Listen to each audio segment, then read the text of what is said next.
Hello बेटा। Good morning, good afternoon, good evening, जब भी आप वीडियो देख रहे हो। मैं हूं राहुल ओझा, आपका फिजिक्स एडुकेटर, और welcome to my smart study 987 YouTube channel. First of all बेटा, आप लोग यूट्यूब चैनल को सपोर्ट करें, और अगर वीडियो अच्छा लगेगा तो लाइक, शेयर एंड कमेंट ज़रूर करें। बेटा, आज ये मेरा पहला लेक्चर है, जिस लेक्चर में आज हम आप लोग को साइंस के बारे में स्टडी करवाएंगे, जो कि मैंने कल ही बोला था अपने लाइव क्लास में, और अपने इंट्रोडक्टरी लेक्चर में भी मैंने ये बोला था कि 20 तारीख जो रहेगा, 20 अक्टूबर, वहाँ से हम अपना क्लास स्टार्ट करेंगे। बट बेटा, कल मैं बच्चों से लाइव आकर के मुलाकात किया था और वहाँ पर कुछ बातें भी की थी, और वहाँ पर थोड़ी प्रॉब्लम होने की वजह से मैं सभी बच्चों से कनेक्ट नहीं हो पाया। बट डोंट वरी, मैं नेक्स्ट टाइम से आप लोगों से अच्छे से मुलाकात करेंगे, और कोशिश ये करेंगे कि हर संडे को आकर के आप लोगों से लाइव टेलीकास्ट बात करें वहाँ पर, ताकि आप लोग की जो प्रॉब्लम्स है, आप लोग के मन में जो क्वेश्चंस हैं, उस क्वेश्चन को भी मैं रिकवर कर सकूँ और वहाँ पर आपके प्रॉब्लम को सॉल्व भी कर सकूँ। आज मैं बेटा यहाँ पर आया हूँ, चूँकि ये आप लोग को रिकॉर्डेड क्लास मिलेगा, तो बेटा रिकॉर्डेड क्लास में आप तो लाइव बातें तो नहीं कर सकते हैं, बट अगर किसी को कोई प्रॉब्लम होती है बेटा इसमें, तो वहाँ पर अपना कमेंट सेक्शन में अपनी बातों को, वहाँ पर अपनी क्वेश्चंस को वहाँ पर डाल देंगे, और वहाँ कमेंट सेक्शन से मैं वहाँ पर आपको सोल्यूशन दे देंगे। और यहाँ पर आज ये जो फर्स्ट लेक्चर है, यहाँ पर जैसा कि बोर्ड पर आप देख रहे हैं, यहाँ पर लिखा हुआ है फिजिकल वर्ड कुछ, और यहाँ पर एक क्वेश्चन लिखा हुआ है जो कि लिखा हुआ व्हाट इज साइंस। आज हम यहाँ से स्टार्ट करेंगे साइंस के बारे में, और पढ़ेंगे कि व्हाट इज साइंस, साइंस क्या है, विज्ञान हमारा क्या होता है बेटा। साइंस जो कि इसका लैटिन वर्ड होता है शिंटिया, और शिंटिया का अर्थ ही होता है क्या, मतलब नॉलेज, ज्ञान। और यहाँ पर साइंस का जो डेफिनेशन है बेटा, पहले हम यहाँ पर डेफिनेशन पढ़ेंगे, और डेफिनेशन से पढ़ते हुए फिर उसके बाद में आगे हम आपको समझाते हुए चलते हैं। यहाँ पर लिखा हुआ है science is a systematized and organized knowledge. Systematized का मतलब बेटा यहाँ पर जो होता है, यहाँ पर सिस्टमेटाइज्ड का मतलब होता है सुव्यवस्थित। सुव्यवस्थित एक मीन्स सुव्यवस्थित क्रम से होना चाहिए, ठीक है। जो हर पर सुव्यवस्थित का यहाँ पर अर्थ बेटा एक चीज ये होता है, जो मैथ हमारे पढ़ने वाले बच्चे हैं वो जब सेट थ्योरी पढ़ते हैं, तो सेट थ्योरी में वहाँ पर आता है सिस्टमेटाइज्ड। सिस्टमेटाइज्ड का वहाँ पर मीन्स जो होता है, सुव्यवस्थित का वहाँ मतलब जो होता है, सुव्यवस्थित का मतलब जो पर्सन के अकॉर्डिंग ना चेंज हो, मीन्स किसी व्यक्ति के अकॉर्डिंग जो ना चेंज हो, उस नॉलेज को हम क्या बोलते हैं, सुव्यवस्थित बोलते हैं, सिस्टमेटाइज्ड नॉलेज बोलते हैं। तो यहाँ पर हमारा लिखा हुआ है systematized and organized knowledge. Organized का मतलब क्या होता है, सुसंगठित होना चाहिए। सुसंगठित मतलब पूरा संगठन होना चाहिए, उस ऐसे नॉलेज को हम क्या बोलते हैं यहाँ पर, ये हमारा ऑर्गेनाइज्ड नॉलेज होता है। About the various natural phenomena, किसके बारे में बेटा, यहाँ पर सबसे इंपॉर्टेंट बातें यहाँ पर लिखा हुआ है, किसके बारे में, कौन से नॉलेज के बारे में, कौन सा नॉलेज हमारा सुव्यवस्थित होना चाहिए और कौन सा नॉलेज हमारा ऑर्गेनाइज्ड होना चाहिए, ये हमारा क्या कहलाता है, नेचुरल फिनोमेना। नेचुरल फिनोमेना प्राकृतिक प्रक्रमों के बारे में, ठीक है, which is obtained by the careful experimentation and knee observations. ये सबसे इंपॉर्टेंट है यहाँ पर, careful experimentation and knee observation. Careful experimentation का मतलब होता है ध्यान पूर्वक, मीन्स एकदम केयरफुली उसको क्या करेंगे, एक्सपेरिमेंटेशन, प्रयोगात्मक रूप से प्रयोग करके उसको, एंड नी ऑब्जर्वेशन, और उत्तम अवलोकन से जो प्राप्त किया गया जो ज्ञान होगा, वो हमारा बेटा यहाँ पर क्या होगा, साइंस कहलाएगा। अब यहाँ पर साइंस के कुछ पार्ट को हम समझते हैं। सुव्यवस्थित सुसंगठित का मतलब क्या होता है, जैसे बेटा आप लोग समझे ही होंगे कि बिजली का चमकना, जैसे बिजली चमक रहा है, बिजली कैसे चमकती है, तो बिजली के चमकने की फिनोमेनास भी, ये तो हमारा एक नेचुरल फिनोमेनास है। अब चूंकि इस बिजली के चमकने के फिनोमेनास को समझने के लिए, इस नेचुरल फिनोमेनास को समझने के लिए हम क्या करेंगे, सबसे पहले जैसे ये हमारे पास, ये मैंने एक बना लिया यहाँ पर टेढ़ा मेढ़ा बादल, बादल की कोई शेप नहीं होती बेटा, ठीक है, बट मैंने यहाँ पर थोड़ा बना लिया है। अब ये बिजली कब चमकती है, जब यहाँ पर हमारा निगेटिव चार्ज आ जाता है, एक तरफ निगेटिव चार्ज एकत्रित हो जाता है यहाँ पर ऐसे, और एक तरफ बेटा यहाँ पर हमारे पॉजिटिव चार्ज एकत्रित हो जाते हैं, यहाँ पर ऐसे पॉजिटिव चार्ज और निगेटिव चार्ज ऐसे यहाँ पर एकत्रित हो जाते हैं। और जब इन चार्जों, ये जब चार्ज कंटेन कर लेता है बादल पे, जब चार्ज कंटेन हो जाता है, जब ये आपस में क्या करते हैं, भिड़ते हैं, तो इनके भिड़ने से, इनके टक्कर से यहाँ पर क्या होती है, कड़कने की आवाज आती है और यहाँ पर क्या होता है, लाइटिंग होता है। यहाँ पर हमारा जो होता है ये लाइटिंग होता है, ये हमारा लाइटिंग यहाँ पर निकलता है बेटे। ये होता है हमारा चमक, यहां से ये हमारा क्या होता है, चमकने की, जो बिजली चमकती है, ये बिजली की चमक इसलिए हमें दिखाई देती है। यहां पर एक चीज और हम समझ सकते हैं, सुव्यवस्थित नॉलेज को एक तरीके से और समझ सकते हैं। जैसे वर्षा होती है हमारी, तो वर्षा, जैसे ये हमारे पास मान लेते हैं, ये हमारे पास बादल है, ये हमारे पास बादल है, इस बादल से बारिश कैसे होती है, बारिश यहां से कैसे होती है। अब यहां से जब बारिश को समझते बेटा, तो बारिश को समझने के लिए सबसे पहले ये हमारा अर्थ है, मान लेते हैं ये अर्थ है। अर्थ से यहाँ पर क्या होती है, यहाँ पर जब सनलाइट, जैसे ये हमारा सन है, तो सन से जो लाइट होती है, ये लाइट आकर के क्या होती है, अर्थ पर पड़ती है, अर्थ पर आकर के पड़ती है। तो अर्थ का सरफेस जो यहाँ से होता है बेटे, ये हीट होता है। अर्थ का सरफेस जब यहाँ से हीट होता है, तो हीट होने पर यहाँ से क्या होती है, जो भी इसके वाटर्स होते हैं, ये वाटर इवापरेट होते हैं। यहाँ से वाटर क्या होते हैं, इवापरेट होते हैं। इवापरेशन की जब यहाँ से प्रोसेस होती है, तो इवापरेशन की प्रोसेस होने की वजह से जो यहाँ से हमारे वाटर वेपर्स होते हैं, ये वाटर वेपर्स हमारे ऊपर की तरफ क्या होते हैं, वेपर जो होते हैं, ये हमारे ऊपर की तरफ क्या होते हैं, बढ़ते जाते हैं। और जैसे जैसे बेटा ये ऊपर जाते हैं ना, वैसे वैसे यहाँ पर क्या होता है, जो टेम्परेचर है डिग्री सेल्सियस, ये जो टेम्परेचर, ताप हमारा है, ये ताप हमारा कम होता जाता है। और ये कुछ ऊंचाई पर जाने के बाद में जब ये सफिशिएंट हाइट ले लेते हैं, तो सफिशिएंट हाइट पर वहां पर जाकर के जब ये ठंडे हो जाते हैं, तो ठंडे होने पर यहाँ पर बेटा ये क्या होता है, ये जो वाटर वेपर्स होते हैं, ये कन्वर्ट होने लगते हैं किसमें, लिक्विड में। ये लिक्विड में कन्वर्ट होते हैं। और जब ये लिक्विड में कन्वर्ट होते हैं, तो ये छोटे छोटे बबल्स के जैसे हो जाते हैं, बहुत हल्के होते हैं, जिन पर ग्रेविटी लगभग निग्लेक्ट होती है, ना के समान होती है ग्रेविटी, वहां पर ग्रेविटी लगती नहीं है। और ये जब वहां पर जाते हैं, तो ये छोटे छोटे वाटर ड्रॉपलेट्स बना लेते हैं। और ये वाटर ड्रॉपलेट्स जब एकत्रित रहते हैं एक दूसरे में, अट्रैक्शन फोर्स होता है, और अट्रैक्शन फोर्स की वजह से ये क्या होते हैं, इकट्ठे रहते हैं, तो ये हमारे क्या होते हैं, बादल का रूप ले लेते हैं। ये हमारा बनता है क्लाउड। और इन्हीं क्लाउड्स में क्या होती है, हमारे जो छोटे छोटे वाटर ड्रॉपलेट्स होते हैं, वो कंटेन रखते हैं। और ये वाटर ड्रॉपलेट्स क्या होते हैं, जब एक दूसरे में अट्रैक्ट करते रहते हैं, तो ये क्या होता है, जैसे पानी का नेचर होता है बेटा, आप लोग टेबल पे जैसे पानी गिरा होता है, तो उसमें एक बूंद को दूसरे बूंद से के पास में कनेक्ट किया होगा, या दूसरे बूंद से तीसरे बूंद में कनेक्ट किया होगा, तो वहां पर पानी क्या होता है, अट्रैक्ट करके एक बड़ी बूंद बना लेता है। तो वहां पर ये छोटे छोटे जो वाटर ड्रॉपलेट्स होते हैं, एक दूसरे को कनेक्ट करके क्या होते हैं, बड़े बूंद का क्या कर लेते हैं, बड़े वाटर ड्रॉपलेट्स का क्या करते हैं, निर्माण करते हैं। और जैसे जब इनकी सफिशिएंट वेट इसमें आ जाता है और इनकी साइज थोड़ा इंक्रीज हो जाती है, तो जैसे साइज इंक्रीज होती है, तो इन पर ग्रेविटी क्या होता है, कार्य करने लगती है। और ग्रेविटी यहां पर कार्य करने लगती है, तो ग्रेविटी कार्य करने लगती है, जिससे ग्रेविटी इनको नीचे की तरफ खींचती है, और ये क्या होता है, रेनफॉल होता है, यहाँ पर ऐसे बारिश होती है। तो ये पूरे फिनोमेनॉन्स को जो मैंने समझा, ये हमारा एक तरीके से क्या है, हमारा एक सिस्टमेटाइज्ड नॉलेज है, एक सुव्यवस्थित नॉलेज है, ये सुव्यवस्थित ज्ञान है। इस तरीके से हम क्या करते हैं बेटा, बारिश को समझते हैं कि वर्षा कैसे होती है। इस तरीके से हमें समझ में आता है कि वर्षा इस प्रकार से होती है। पहले तो हमारा फर्स्ट ऑफ ऑल जो प्रोसेस होता है, ये ऑपरेशन हुआ, जो कि हमारा वाटर से हमारा वाटर वेपर में चेंज हुआ, means you can say that gaseous state. और फिर गैसियस स्टेट के बाद में जैसे जैसे ये ऊपर गया, ऊपर जाने के बाद में फिर गैस हमारा किस में चेंज हुआ, लिक्विड में हमारा चेंज हुआ। और लिक्विड में जब हमारा चेंज होता है बेटा, तो इस प्रोसेस को हम बोलते हैं क्या, कंडेंसेशन। आप लोग को छोटे क्लास में पढ़ाया होगा कंडेंसेशन सेशन।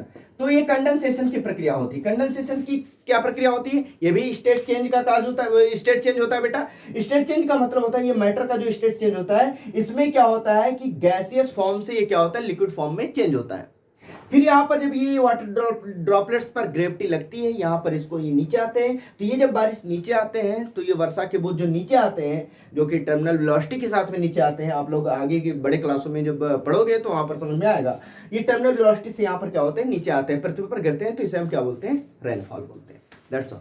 ये आप लोग को समझ में आया होगा। ये 2 एग्जाम्पल मैंने दिया, और भी बहुत सारे एग्जाम्पल्स हैं बेटा। जैसे हम किसी भी चीज को देख कैसे पाते हैं, ये भी एक मतलब सुव्यवस्थित नॉलेज होता है। देखना, जैसे किसी कोई ऑब्जेक्ट मुझे दिखाई देती है, इसका मतलब क्या होता है? इसका मतलब ये होता है बेटा, देखने की प्रोसेस जब जैसे ही हमारे माइंड में आती है कि हम कोई चीज हमें दिखाई देती है, तो इसका मतलब ये समझ में आता है कि हम उसको देखते कैसे हैं। देखते इस प्रकार से है बेटा, जैसे ये सन है, सन से यहां पर मेरे पास मान लेते हैं, ये मेरे पास एक छोटा सा मैं बॉटल बना रहा हूं जो कि टेढ़ा मेढ़ा सा है। बेटा हंसना मत इस बॉटल को देख करके, थोड़ा, ये मेरा एक बॉटल है, इस बॉटल को मैं देख रहा हूं। अब बॉटल का मतलब अलग मत समझना, यहां से लाइट आकर के क्या होती है, बॉटल पर पड़ती है। बॉटल पर लाइट जब आकर के पड़ती है, तो पड़ने के पश्चात मान लेते हैं ये मेरे पास एक छोटू जी है जो कि यहाँ पर ऐसे टेढ़े मेढ़े खड़े हुए हैं, और इनको ये बॉटल दिखाई देती है। अब जब बॉटल ये दिखाई देती है, तो यहाँ से लाइट आती है, लाइट यहाँ से रिफ्लेक्ट होकर के इस छोटू जी की आंखों पर पड़ती है, और आंखों से रिफ्लेक्ट होने के बाद फिर ये इनको क्या होता है, बॉटल दिखाई देता है। मीन्स यहाँ पर हम रिफ्लेक्शन की प्रोसेस के द्वारा, किसके द्वारा, रिफ्लेक्शन, ये रिफ्लेक्शन की प्रोसेस के द्वारा हम बेटा क्या करते हैं, इस बॉटल को हम क्या करते हैं, आसानी से देख पाते हैं। ये सब बेटा कुछ हमारे ये सारे जो नॉलेज हैं, ये सब एक सुव्यवस्थित तरीके से हैं, एक क्रमबद्ध तरीके से हैं, जो कि ये सब हमारे साइंस है। इन सब को हम साइंस के इंटरनल में क्या करते हैं, कंसीडर करते हैं। आई होप आप लोग को अब सुव्यवस्थित सिस्टमेटाइज्ड का मतलब समझ में आ गया होगा, और साइंस का मतलब समझ में आ गया होगा कि साइंस का मतलब होता क्या है। जो भी हम नेचुरल फिनोमेनास के बारे में स्टडी, ये सब बेटा नेचुरल फिनोमेनास है, इन सब के बारे में स्टडी करना ये हमारा क्या कहलाता है, साइंस कहलाता है। आप लोग को अच्छे से समझ में आएगा। अब बेटा यहाँ पर ये समझते हैं कि ये जो नेचुरल फिनोमेनास है, यहाँ पर थोड़ा सा मैं इसको इरेज कर लूँ, तब तक आप लोग 1 मिनट का समय ले लूंगा आप लोग का। कोई भी प्रॉब्लम हो बेटा कमेंट सेक्शन में आप वहां पर डाल सकते हैं, कमेंट सेक्शन में डाल करके वहां पर अपना डाउट क्लियर कर सकते हैं। मैं वहां पर आप लोग की सारी रिप्लाई दूंगा वहां पर, ठीक है बेटा। अब यहाँ पर हम समझते हैं, यहाँ पर मैंने जैसा कि पहले से ही लिख रखा है, यहाँ पर जो हमारा साइंस है, साइंस को मेनली हम 2 पार्ट्स में बेटा हम डिवाइड करते हैं। एक जो पहला पार्ट हमारा होता है बेटा बायोलॉजिकल साइंस, एक जो दूसरा पार्ट हमारा होता है बेटा ये हमारा होता है फिजिकल साइंस। आजकल मैं तो जब भी मैं पहली बार जब गया था क्लास में पढ़ाने के लिए, तो मैंने पूछा बेटा साइंस कितने पार्ट में डिवाइड होता है, तो बच्चों का आंसर जो था वो आंसर ये था कि सर साइंस को हम 3 पार्ट्स में डिवाइड करते हैं। 3 पार्ट कौन कौन सा, फर्स्ट फिजिक्स, सेकेंड केमिस्ट्री और तीसरा बायोलॉजी। उनको ये बताया गया था कि हाँ मतलब छोटे क्लास में जब भी हम डिवाइड करते हैं तो physics, chemistry and biology in 3 parts में डिवाइड करते हैं। बट बेटा नहीं, ऐसा नहीं है। पहले हम यहाँ पर मेनली जो डिवाइड करते हैं वो मेनली हम डिवाइड करते हैं, एक तो हमारा होता है बायोलॉजिकल साइंस, एक हमारा होता है फिजिकल साइंस। बायोलॉजिकल साइंस और फिजिकल साइंस। अब बेटा ये बायोलॉजिकल साइंस और फिजिकल साइंस किस बेस पर हम इसको डिवाइड कर रहे हैं, यहाँ पर तो सबसे पहले बात ये आती है कि हम किस बेस पर इसको डिवाइड कर रहे हैं। तो यहाँ पर बेटा हम ऑब्जेक्ट्स के बेस पर हम क्या करते हैं, इसको डिवाइड करते हैं कि जो हम अपने चारों तरफ देखते हैं, जब भी हम अपने सराउंडिंग में देखते हैं चारों तरफ, तो यहाँ पर हम क्या पाते हैं कि कुछ ऑब्जेक्ट्स ऐसे हैं जिनको लाइव रहने के लिए हमें क्या होता है, एयर की नीड होती है, और फूड की नीड होती है, वाटर की नीड होती है, जो one place to another place move कर सकते हैं, वो रेस्पायरेशन करते हैं, वो रिप्रोडक्शन भी करते हैं। मीन्स ऐसे कुछ ऑब्जेक्ट दिखाई देते हैं, और कुछ ऑब्जेक्ट ऐसे होते हैं कि जिन पर हम बिना फोर्स लगाए हम उनकी स्टेट को चेंज ही नहीं कर सकते हैं। ठीक है बेटा, जब तक हम उन पर अपना फोर्स अप्लाई नहीं करते हैं, जब तक उन पर कोई एक्सटर्नल फोर्स अप्लाई नहीं होता है, तब तक वो अपना स्टेट क्या होता है, चेंज नहीं करते हैं। एक तो ऐसे ऑब्जेक्ट मिलते हैं। तो बेटा वह ऑब्जेक्ट्स जिनको लाइव रहने के लिए फूड की नीड होती है, जिनको लाइव रहने के लिए मतलब एयर की नीड होती है, वाटर की नीड होती है, जो रेस्पायरेशन करते हैं, जो रिप्रोडक्शन करते हैं, इन सभी ऑब्जेक्ट्स को हम बोलते हैं क्या बेटा, लिविंग बींग्स, जिन्हें बोलते हैं लिविंग थिंग्स। ठीक है बेटा, तो बायोलॉजिकल साइंस कुछ हमारा यही इसी ब्रांच से रिलेटेड है। Means are those objects which study in the behaviours of the living beings. Means वह सभी वस्तुएं जिनके हम लिविंग बींग्स के बारे में क्या करते हैं, उनके सजीव व्यवहार के बारे में क्या करते हैं, स्टडी करते हैं, अध्ययन करते हैं, उन्हें हम क्या बोलते हैं बेटा, बायोलॉजिकल साइंस बोलते हैं। मीन्स हम यहाँ पर अगर लिखना चाहें तो यहाँ पर बेटा हम लिख सकते हैं we study about behaviors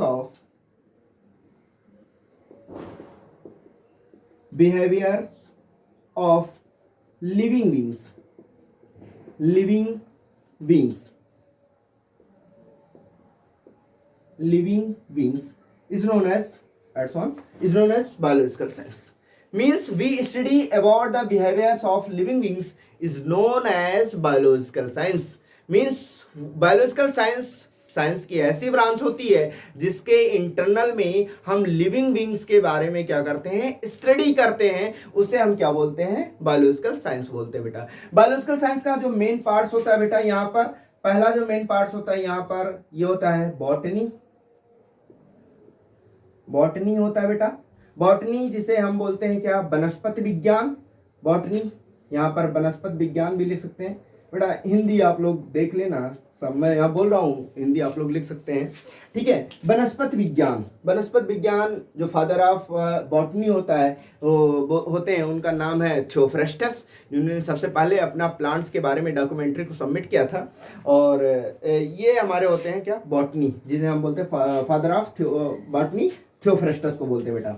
यहाँ पर फिर उसके बाद में जो दूसरा हमारा पार्ट होता है, ये हमारा होता है बेटा जोलॉजी, जोलॉजी जिनके फादर है बेटा एरिस्टोटल, इंग्लिश में बोलते हैं एरिस्टोटल। आगे हम आप लोग को 11th क्लास में जब पहुंचोगे आप, तो 11th क्लास के साइंस में वहाँ पर हम आप लोग को पढ़ाएंगे तो एरिस्टोटल की पॉलिसी क्या थी। एरिस्टोटल बड़ा अच्छा सा इंटरेस्टिंग सा है, फोर्थ में पढ़ेंगे बेटा उसको आगे चल करके। तो फादर ऑफ जो जोलॉजी बोलते हैं वो होते हैं बेटा एरिस्टोटल को बोलते हैं, अरस्तु को बोलते हैं हिंदी में। और इसमें और भी ब्रांच होते हैं बेटा, जैसे हमारा होता है ऑर्निथोलॉजी, ऑर्निथोलॉजी, ऑर्निथोलॉजी, ऑर्निथोलॉजी का मतलब बेटा होता है हमारा पक्षी विज्ञान, जिसके इंटरनल में मीन्स ये बायोलॉजिकल साइंस की ऐसी पार्ट होती है जिसके इंटरनल में हम पक्षियों के बारे में क्या करते हैं, स्टडी करते हैं, वो हमारा होता है ऑर्निथोलॉजी होता है। और अगला जो हमारा होता है बेटा, ये हमारा होता है क्या है, एंथ्रोपोलॉजी, एंथ्रोपोलॉजी, एंथ्रोपोलॉजी, एंथ्रोपोलॉजी का मतलब होता है मानव विज्ञान, जिसमें मानव जातियों के बारे में क्या करते हैं, स्टडी करते हैं, वो हमारा होता है मानव विज्ञान। सॉरी बेटा। फिर उसके बाद में यहाँ पर हमारा अगला जो पार्ट होता है, ये अगला हमारा होता है बेटा क्या होता है, एंटोमोलॉजी, एंटोमोलॉजी, एंटोमोलॉजी, एंटोमोलॉजी का मतलब होता है बेटा यहाँ पर कीट विज्ञान, जिसमें हम कीड़े मकोड़ों के बारे में क्या करते हैं, स्टडी करते हैं, वो हमारा होता है एंटोमोलॉजी। अगला जो होता है बेटा, ये हमारा होता है, शायद आप लोग को दिखे, मैं कोशिश ही करूंगा, फॉरेंसिक साइंस, फॉरेंसिक साइंस, ये हमारा होता है बेटा फॉरेंसिक साइंस। जैसा कि सीआईडी में आप लोग देखते हैं, तो सीआईडी लेक्चर में वहाँ पर एक लैब बनाया जाता है, जिस लैब में हम क्या करते हैं, डेड बॉडी के बारे में क्या करते हैं, स्टडी करते हैं कि इस व्यक्ति का डेड कैसे हुआ या कब हुआ, इन सब के बारे में क्या करते हैं, वहाँ पर हम प्रयोगशाला में क्या करते हैं, स्टडी करते हैं, वो हमारा होता है फॉरेंसिक साइंस। ये आप लोग देखते हैं फॉरेंसिक साइंस एक यहाँ पर हमारा बायोलॉजिकल साइंस का ही एक पार्ट होता है हमारा बेटा।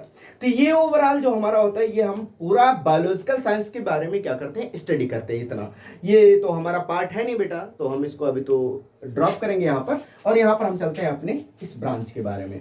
यहाँ पर बेटा हमारा जो है फिजिकल साइंस, अब स्टडी करते हैं फिजिकल साइंस के बारे में बेटा। यहाँ पर बायोलॉजिकल साइंस मेरा कंप्लीट हो गया, और यहाँ पर हम स्टार्ट करते हैं यहाँ पर क्या, फिजिकल साइंस। तो फिजिकल साइंस क्या होता है बेटा, मैंने तो बायोलॉजिकल साइंस के इंटरनल में उन सभी वस्तुओं के बारे में पढ़ा था जो लिविंग होते हैं, और इसमें जो पढ़ेंगे बेटा जो नॉन लिविंग होते हैं। नॉन लिविंग क्या, जिनको चेंज करने के लिए, जिनके स्टेट को चेंज करने के लिए फोर्स की रिक्वायरमेंट होती है, जिन पर फोर्स लगाते हैं। जैसे मेरी नाक है, इस पर फोर्स लगाएं तो ये नाक टेढ़ी हो जा रही है। ये कान है, कान पर फोर्स लगाएं तो कान का स्टेट चेंज हो जाता है, ठीक है। कोई ऑब्जेक्ट अगर रेस्ट में है तो उस पर फोर्स लगा देंगे तो हो सकता है वो क्या बोलते हैं, मूव भी कर जाए, वो अपना स्टेट भी चेंज कर दें, बट उसकी इनर्शिया के बारे में आप लोग समझें, ठीक है। अभी आगे चल करके हम उसको क्या करेंगे, स्टडी करेंगे, व्हाट इज इनर्शिया, बहुत इंटरेस्टिंग सा है। तो यहाँ पर हम बात करते हैं क्या, ऐसे ऑब्जेक्ट्स के बारे में, फिजिकल साइंस में उन सभी ऑब्जेक्ट्स के बारे में स्टडी करेंगे बेटा जो हमारे नॉन लिविंग होते हैं। मीन्स यहाँ पर हम कह सकते हैं क्या, वी स्टडी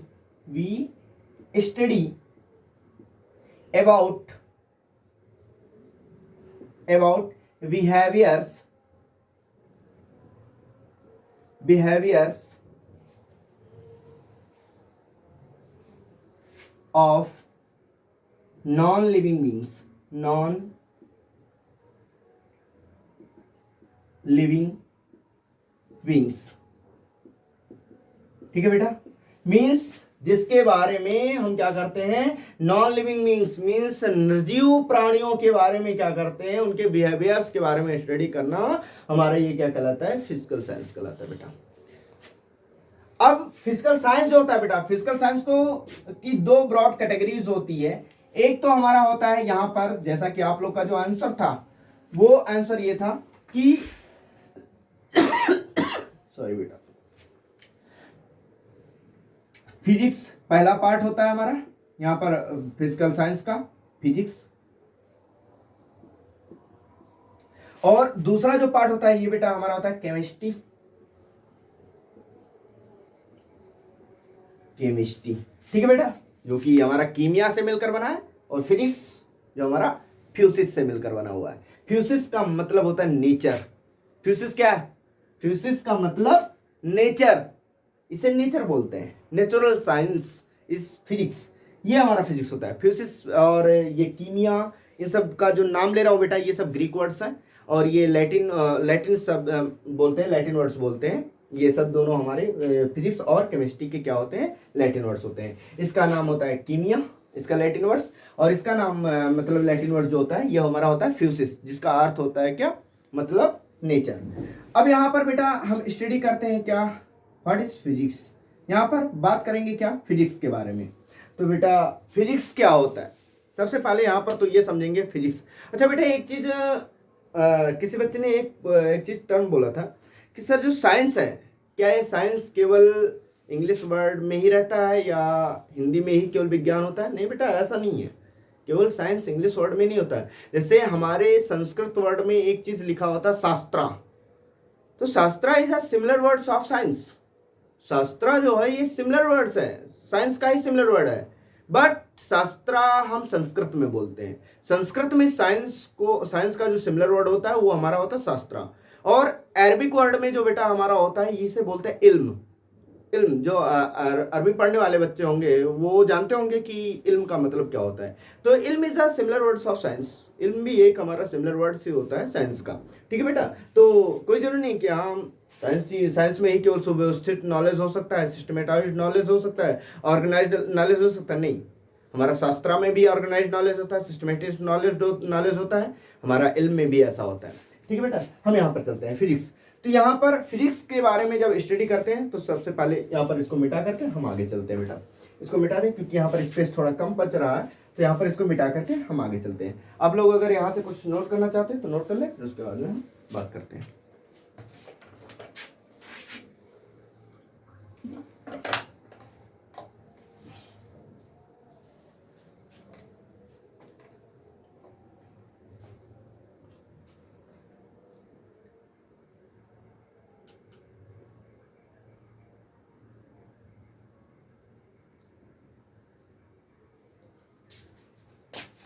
चलिए, उम्मीद करते हैं आप लोग नोट कर लिए होंगे।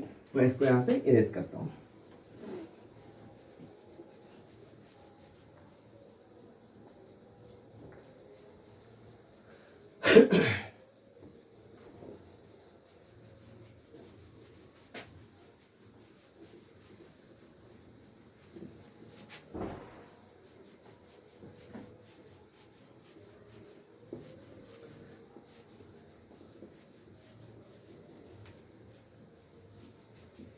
आप लोग को बेटा कभी भी कोई भी प्रॉब्लम हो, अगर कोई वर्ड्स ना समझ में आए, जो हमारे हिंदी भाषी वाले बच्चे हैं उनके लिए बेटा कोशिश मैं पूरी करूंगा कि हिंदी में पूरा बताते चलूं, और बताता भी हूं हिंदी पूरा। और इंग्लिश वाले बच्चों के लिए तो यहाँ पर सही रहेगा कि हाँ, चूँकि जो भी कंटेंट यहाँ पर लिखा जाएगा वो इंग्लिश में ही लिखा जाएगा, और इंग्लिश में ही हम यहाँ पर लिखेंगे। बट बेटा मैं हिंदी भी इसका बताते चलूँगा, साथ में दोनों को लेकर के चलेंगे, डोंट वरी।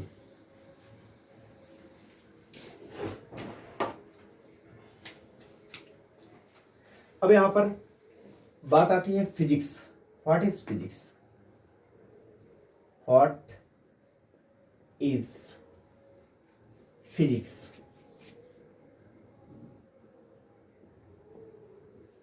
अभी बेटा यहाँ पर हम केवल व्हाट इज फिजिक्स जो है, यहाँ पर केवल और केवल अभी हम डिफिनीशंस के बारे में स्टडी करेंगे, क्योंकि व्हाट इज फिजिक्स ये तो पूरा बहुत बड़ी क्वेश्चन है। व्हाट इज फिजिक्स, फिजिक्स क्या है? फिजिक्स इज अ फील्ड, ठीक है। फिजिक्स को अगर हम कैसे समझाएं कि आप लोग को फिजिक्स क्या है? फिजिक्स जो भी हम नेचर के बारे में स्टडी करते हैं, नेचुरल फिनोमेनाज में जो भी लॉस गवर्न्स होते हैं, मतलब जो भी लगते हैं, अप्लाइज होते हैं, उन सब के बारे में स्टडी करना ही हमारा क्या कहलाता है? फिजिक्स कहलाता है। मीन्स तुम कह सकते हो the physics is the study of about the natural words which is deals with the concept of space, time, matters, energy, mass, and so on। ये सब बेटा फिजिक्स है।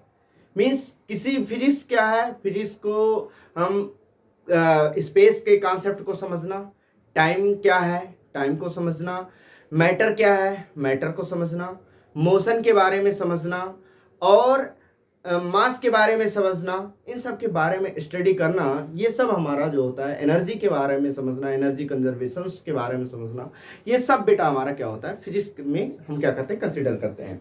तो यहाँ पर हम लिख सकते हैं कि फिजिक्स क्या है। तो physics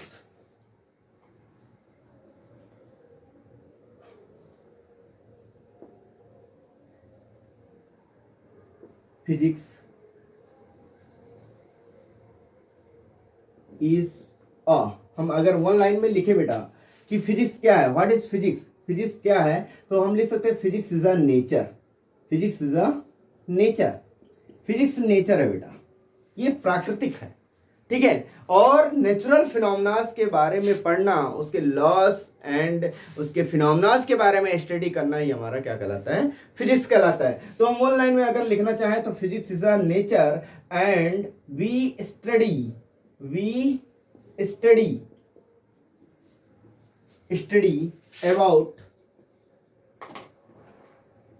about natural phenomena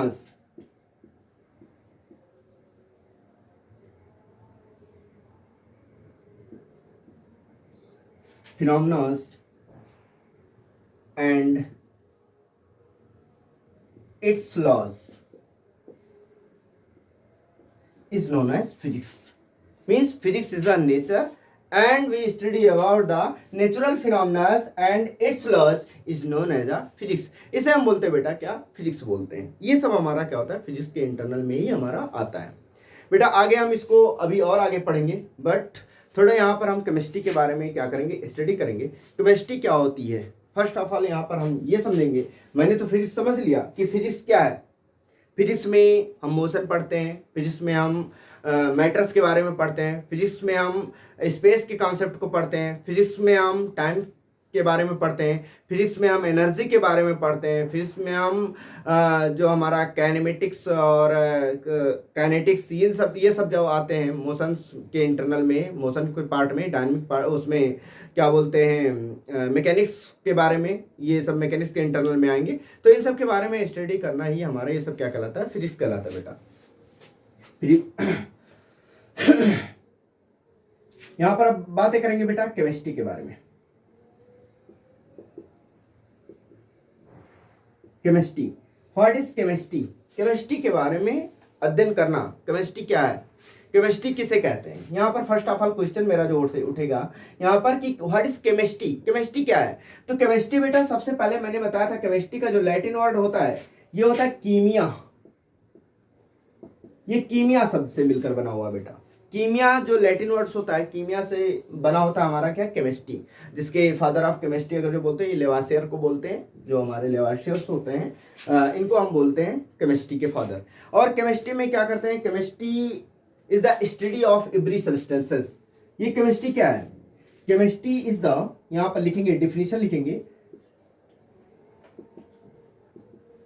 chemistry is the study of every substances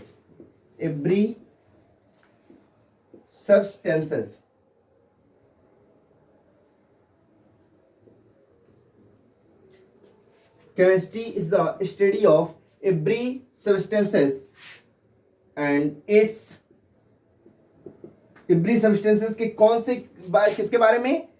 it's compositions, it's compositions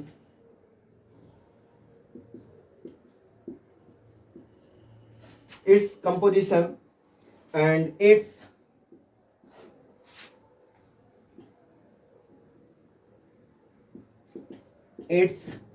structure,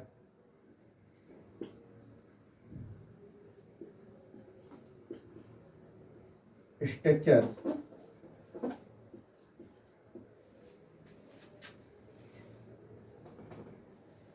in which take parts, in which take parts में सोचता जिसका ये भाग होता है, in which take parts, ठीक है, in which change in take parts ऐसे भी बोल सकते हैं बेटा, in which change in, एक मिनट,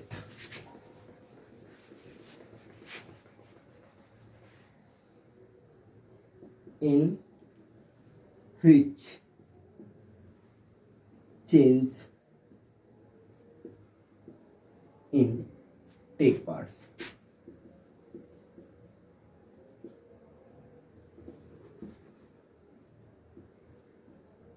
टेक पार्ट्स, ठीक है बेटा। ये हमारा क्या हो जाएगा? केमिस्ट्री का पूरा डिफिनेशन हो जाएगा। केमिस्ट्री के बारे में यहाँ पर हम फिर से पढ़ लेते हैं कि chemistry is the study of every substances and its compositions, its structures in which change in take parts. Means ये जिस भाग से लिया जाता है, मीन्स केमिस्ट्री प्रत्येक पदार्थ का अध्ययन है। केमिस्ट्री केवल ऐसा नहीं है कि केमिस्ट्री क्या है, उसकी संरचना के बारे में, किसी भी पदार्थ की संरचना के बारे में, किसी भी पदार्थ के कंपोजिशंस के बारे में जिसका ये भाग होता है वो हमारा क्या कहलाता है? केमिस्ट्री कहलाता है बेटा। यहाँ पर केमिस्ट्री को आगे चल करके जो हम पढ़ेंगे, यहाँ पर केमिस्ट्री भी डिवाइड होता है तीन पार्ट्स में। मेजर जो डिवाइड करते हैं केमिस्ट्री को, ये तीन पार्ट्स में डिवाइड करते हैं। एक तो हमारा होता है क्या? इनऑर्गेनिक केमिस्ट्री, एक होता है ऑर्गेनिक केमिस्ट्री, और तीसरा जो हमारा मेन पार्ट होता है बेटा वो हमारा होता है फिजिकल केमिस्ट्री। अब इसको जब हम केमिस्ट्री के बारे में स्टडी करेंगे बेटा, तो केमिस्ट्री के बारे में आगे चल करके यहाँ पर स्टडी करेंगे, तो सबसे पहले यहाँ पर हम आते हैं क्या? फिजिक्स पर आते हैं। दोबारा रिटर्न होकर के हम क्या होता है आते हैं फिजिक्स के बारे में, क्योंकि हमारा जो ऊपर जो वर्ड लिखा हुआ है ये हमारा लिखा हुआ फिजिकल वर्ड, तो हमें फिजिकल वर्ड के बारे में स्टडी करना है। केवल और केवल हमें फिजिक्स के बारे में यहाँ पर स्टडी करना है कि फिजिक्स क्या होता है, फिजिक्स के बारे में क्या करना है, स्टडी करना है। तो सबसे पहले यहाँ पर हम चलते हैं क्या? फिजिक्स पर। आप लोग को अगर ये डिफिनेशंस लिखना है, नोट करना है तो नोट कर सकते हैं।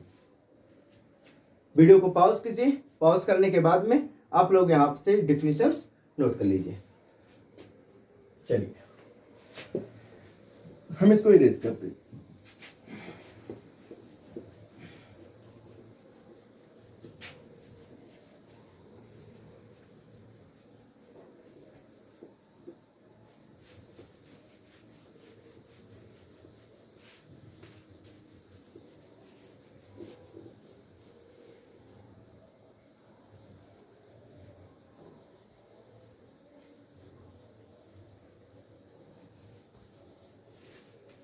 अब यहाँ पर बेटा हम समझेंगे फिजिक्स के बारे में कि फिजिक्स हमारा क्या होता है जो फिजिक्स होता है। अब बेटा यहाँ पर एक चीज और मैं आप लोग को बता दूं कि फिजिकल वर्ड जो फिजिकल साइंस है, इस फिजिकल साइंस में केवल और केवल हमारा फिजिक्स और केमिस्ट्री ही नहीं होता है। फिजिकल वर्ड जो फिजिकल साइंस होता है, फिजिकल साइंस में हमारे और भी पार्ट्स इंक्लूड होते हैं। जैसे फिजिकल साइंस के इंटरनल में और हम जो पार्ट पढ़ते हैं वो पार्ट होता है हमारा, जैसे जियोलॉजी हो गया, जियोलॉजी, ये जियोलॉजी भी फिजिकल वर्ड का ही पार्ट होता है। दूसरा जो पार्ट होता है ये हमारा होता है जियोग्राफी, जियोग्राफी, ये जियोग्राफी भी हमारा होता है बेटा। और अगला जो हमारा पार्ट होता है ये होता है एस्ट्रोनॉमी, एस्ट्रोनॉमी, एस्ट्रोनॉमी भी हमारा होता है बेटा। एस्ट्रोलॉजी भी होता है, एस्ट्रोलॉजी। और हमारा और जो पार्ट होता है बेटा ये हमारा होता है ओशियनोलॉजी होता है, जिसमें हम समुद्रों के बारे में क्या करते हैं, स्टडी करते हैं। ओशेनोलॉजी के बारे में क्या करते हैं, स्टडी करते हैं। ये सब पार्ट भी बेटा जो हमारा होता है, ये सब भी हमारे क्या होते हैं, हमारे फिजिकल साइंस के में ही आते हैं। फिजिकल साइंस में ही इनको हम क्या करते हैं, स्टडी करते हैं। तो फिजिकल साइंस केवल और केवल हमारा फिजिक्स और केमिस्ट्री नहीं होता है, ये सब भी हमारे फिजिकल साइंस के ही इंटरनल में आते हैं, जो कि हमारा जियोलॉजी हो गया, जियोग्राफी हो गया, एस्ट्रोनॉमी हो गया, एस्ट्रोलॉजी हो गया, ओशेनोलॉजी हो गया। इन सब के बारे में भी क्या करते हैं बेटा, हम स्टडी करते हैं। चलिए हम फिजिक्स में और आगे बढ़ते हैं यहाँ पर। तो बेटा फिजिक्स को समझने के लिए जो हमारे पास इसका स्कोप्स होता है और जो इसका एक्साइटमेंट होता है, इसके बारे में हमें पढ़ना पड़ेगा। और यहाँ पर इसको समझने के लिए, जैसे फिजिक्स हमारी है, फिजिक्स अभी तो हम बुक जो लेकर आते हैं वो बुक कितनी मोटी सी होती है, बट बेटा नेचर जो है, नेचर तो बहुत बड़ा है, बट नेचर को समझने के लिए अगर हम इन सारे लॉज को इकट्ठा करने लगेंगे तो फिजिक्स तो हमारा बहुत मोटा बुक बन जाएगा, एक बहुत ज्यादा ब्रॉडली हो जाएगा बेटा। तो इसको समझने के लिए हम क्या करते हैं, दो टर्म का यूज करते हैं। एक जो टर्म हमारा बेटा होता है, यहां पर पहला जो टर्म हमारा होता है, ये होता है हमारा यूनिफिकेशन। क्या होता है बेटा, यूनिफिकेशन।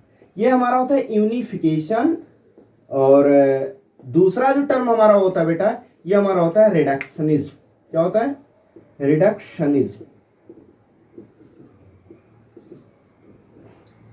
ये रिडक्शनिज्म होता है बेटा। यूनिफिकेशन एंड रिडक्शनिज्म, ये दो हमारे मेजर पार्ट्स होते हैं बेटा, जिसके थ्रू हम क्या करते हैं, फिजिक्स हम सॉर्ट करते हैं और फिजिक्स को एकीकरण करके हम क्या कर सकते हैं, आसानी से समझते हैं। बेटा वीडियो यहाँ से हमारा जो हो रहा है ये लॉन्ग हो रहा है, इसलिए आई एम सॉरी। और हम नेक्स्ट वीडियो लेकर के आएंगे जिसमें हम आपका यूनिफिकेशन और रिडक्शनिज्म और इसके लॉज के बारे में, जो मैथ के साथ फिजिक्स का क्या रिलेशंस है, और हमारा यूनिफिकेशन क्या होता है, रिडक्शनिज्म क्या होता है, इसके स्कोप्स क्या होते हैं। दो प्रकार के हमारे स्कोप्स होते हैं, एक होता है माइक्रोस्कोप, एक होता है मैक्रोस्कोप्स।